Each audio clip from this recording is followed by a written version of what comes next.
Hello and welcome to uh, yet another author reading live of my alien romance serial, Fated Mates of the Drakoan. We're on episode 18, titled The Plan. And in last episode,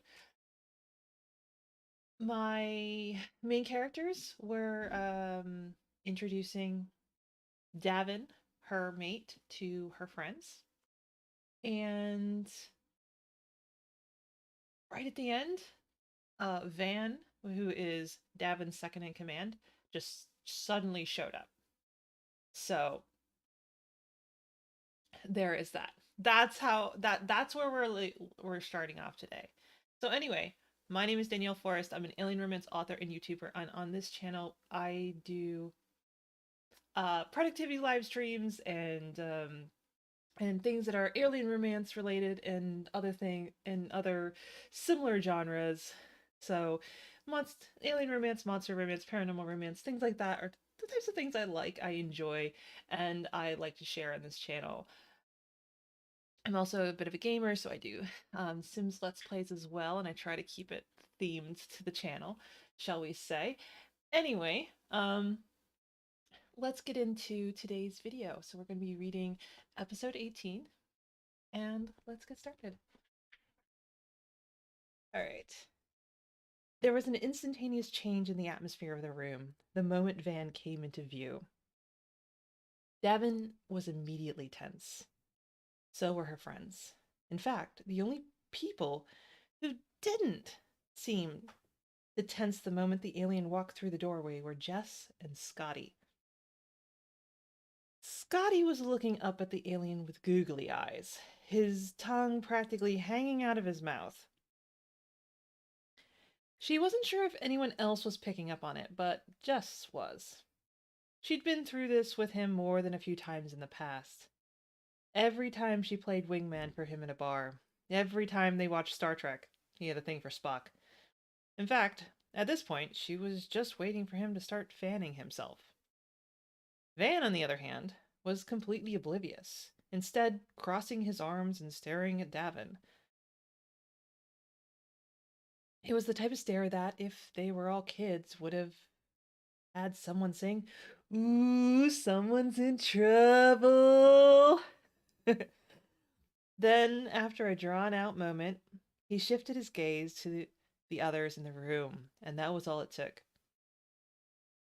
They each scattered like someone was waving a gun in their faces. He stood there like a statue as they flooded out of the room around him. It was almost eerie, ominous, like a scene from a horror movie. Why am I being so dramatic?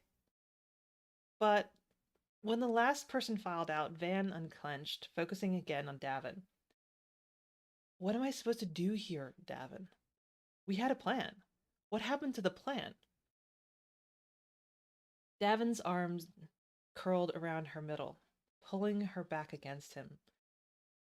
Before, with her friends, she would have been okay with that. She might have even embraced it, but now? She felt the need to be ready, to brace herself for whatever came next. And relaxing back against his chest made her feel open and vulnerable in a way she just didn't like.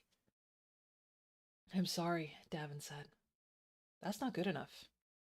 Davin laughed, but there was no humor in it. "That's what Jess said." Ben turned his gaze on her, his eyes narrowed in scrutiny. Jess just shrugged from her awkward sprawl on Davin's lap. The scrutiny didn't last long, though. "Where do we go from here, Davin? What do we do?" Van shook his head, looking resigned, like a parent tired of dealing with the antics of a rebellious teen. "What's it going to take to get this under control?" Davin's hand clenched against her stomach. "I don't know." He sighed.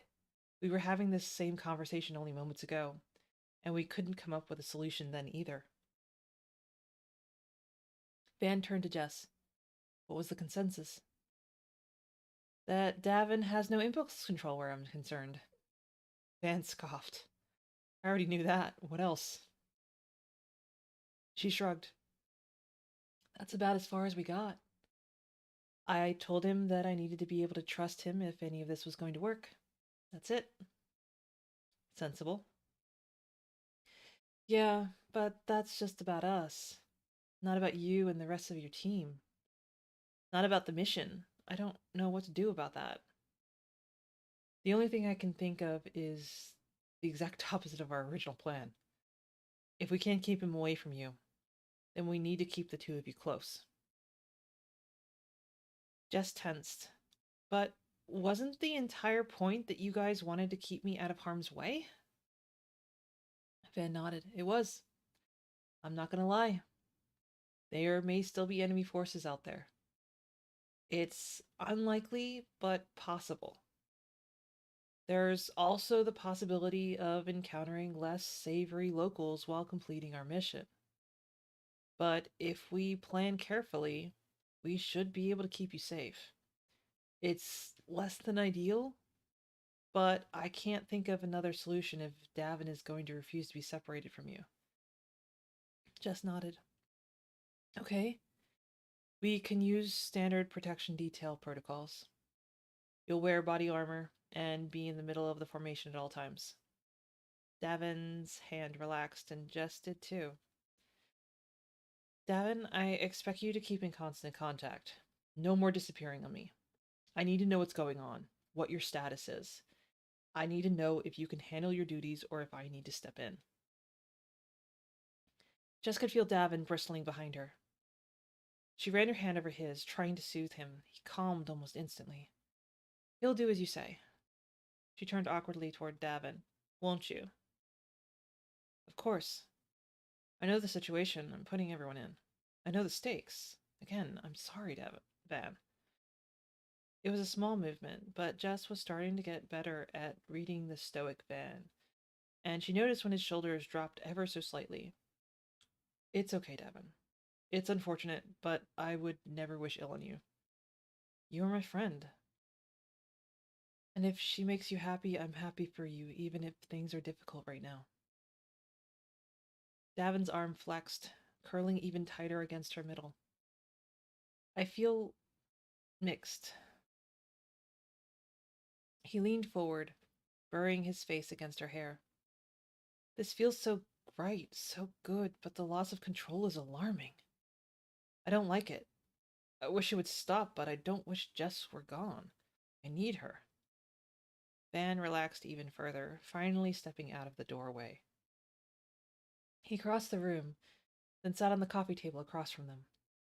I've been trying my best to keep this from the others. I didn't want them to feel the uncertainty I've been dealing with. They deserve clear direction and competent leadership. Jess wasn't surprised when Davin tensed once more. Even without being the target of the statement, she'd felt its impact. It was like a slap in the face, and she wanted to comfort him all over again. You're right, of course. What have you been telling them?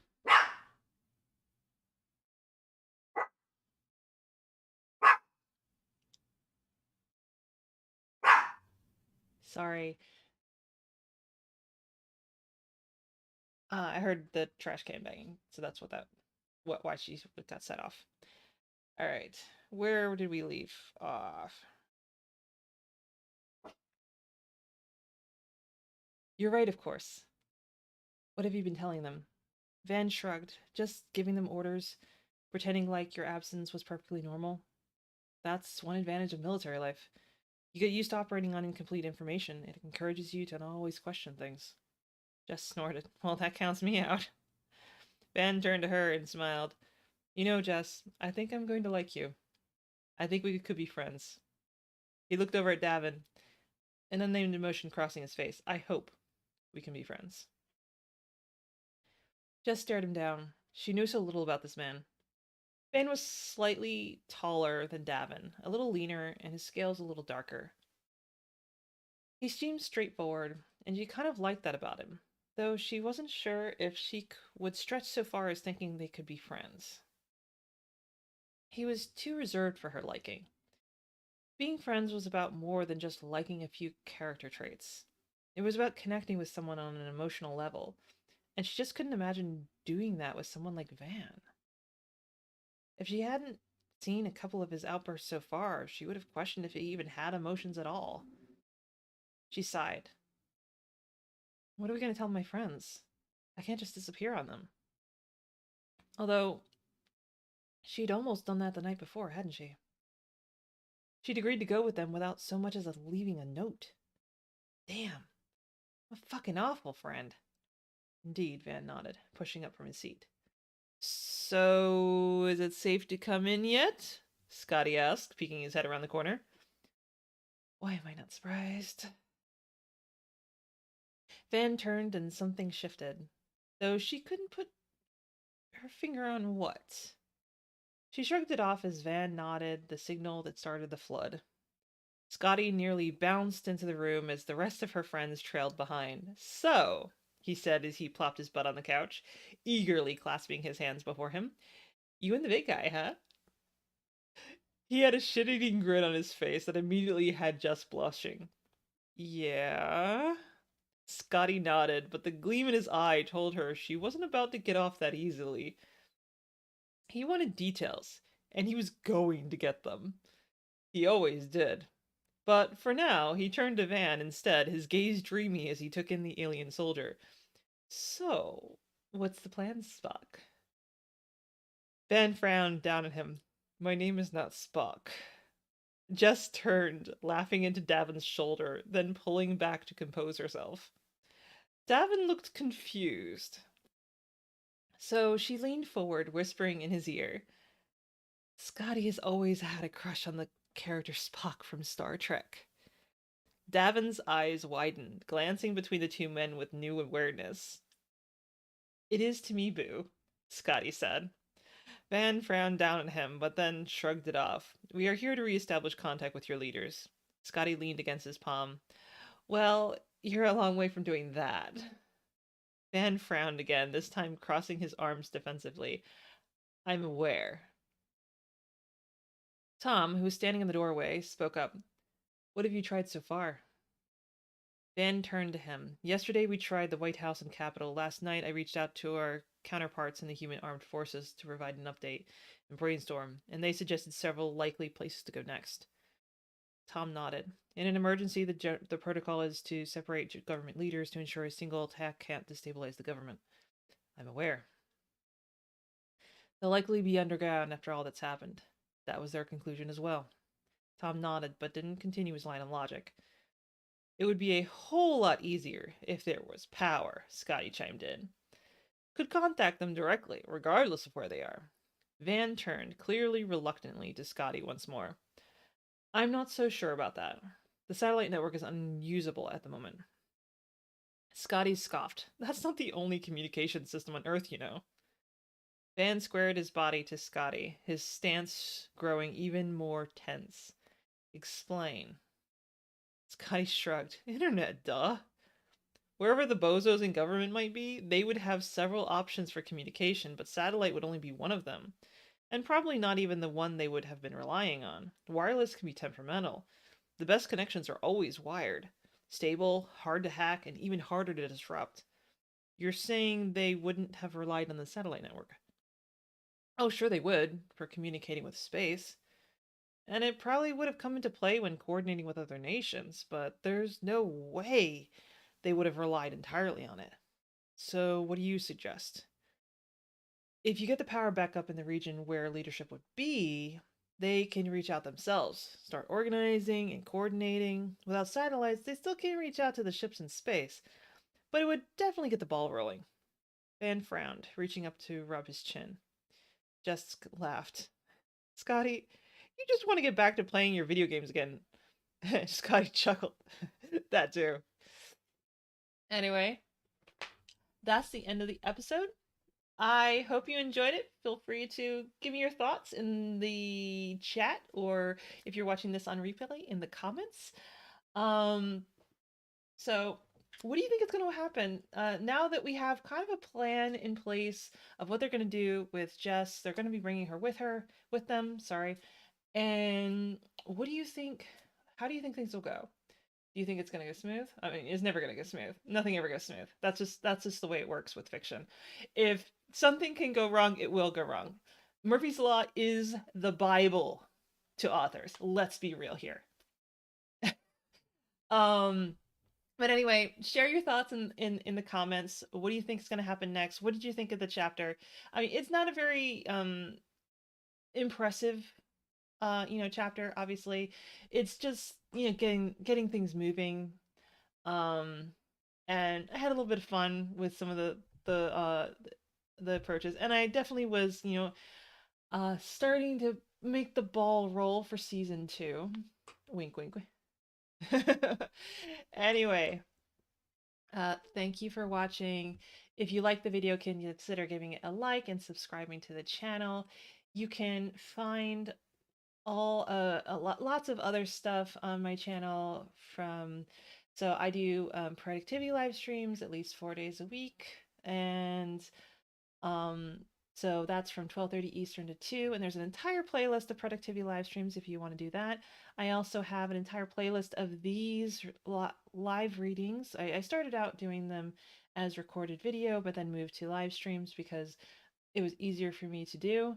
Um, but you can get, if you like this, you can absolutely go and watch from the beginning, first episode, all the way through to this episode, which is episode 18. And there's an entire playlist for that one. I also have a variety of um, videos that I am trying to build up, but I don't really get to do very often. So things like talking about the books I've read, um, let's see, talking about why I wrote certain characters in my own stories.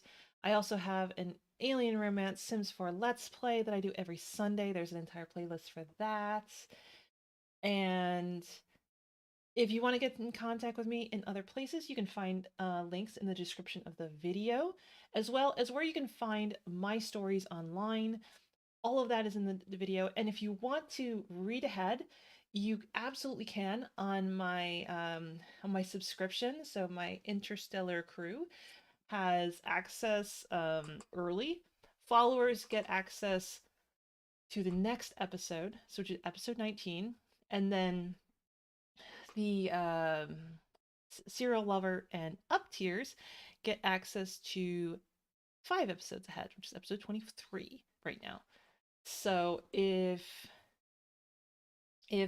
you're enjoying the story and you want to see what happens next, that's the way to do it.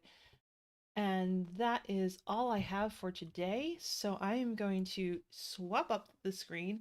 And once this has been up for probably about 24 hours, I will add some stuff to check out on this screen. It takes a little bit of time for YouTube to figure itself out, but feel free to check out if there's anything on the screen, feel free to check